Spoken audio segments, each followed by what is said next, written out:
Hello friends, আশা করি সবাই সুস্থ আছেন। আজ আমি একটা স্পেশাল বাদশাহী জিনিস দেখাবো। আপনারা প্রথমে আমটাকে টুকরো টুকরো করে কেটে নেবেন, তার সঙ্গে একটু অ্যাড করবেন চিনি আর গুঁড়ো দুধ। এতে যে মিক্সড তৈরি হবে, খুব টেস্ট হবে।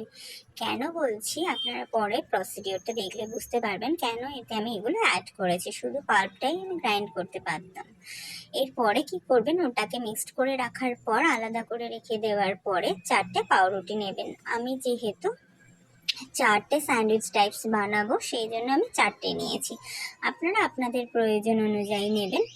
ভিডিওর পদ্ধতি অনুযায়ী এটাকে কেটে নেবেন। আপনারা বিভিন্ন রকমের সেট দিতে পারেন। সেটাকে কেটে আলাদা করে রেখে দেবেন। এদিকে একটি পাত্রে ঠান্ডা দুধ নেবেন। সেই ঠান্ডা দুধের মধ্যে অল্প একটু কাস্টার্ড পাউডার ভালো করে মিশিয়ে নেবেন। তারপরে কি করবেন, গরম দুধের মধ্যে সেটাকে ঢেলে দেবেন। দিয়ে খানিকটা ভালোভাবে নাড়াচাড়া করার পরে তাতে আমের পাল্পটা কিছুটা মিশিয়ে দেবেন এবং চিনি অ্যাড করবেন।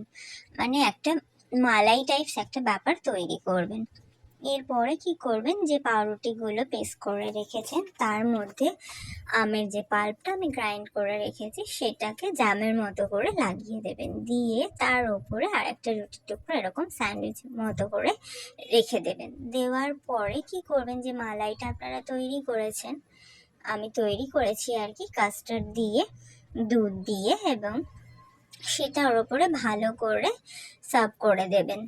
এরকম কিছুক্ষণ রেখে দিলে দেখবেন পাউরুটিগুলো একদম সফট হয়ে গেছে। এবারে এর ওপরে আপনারা চাইলে কাজু, কিশমিশ, আমের টুকরো দিয়ে সুন্দর করে সাজিয়ে দেবেন। এবং এটা খেতে এত ভালো হয়েছে না, ধরুন বাড়িতে মিষ্টি আছে, সেই মিষ্টি যদি না থাকে সেটা বাদ দিয়ে আপনারা যদি এটা তৈরি করে দেন বিকালবেলা কাউকে, দেখবেন এত সুন্দর খেতে, কি বলবো।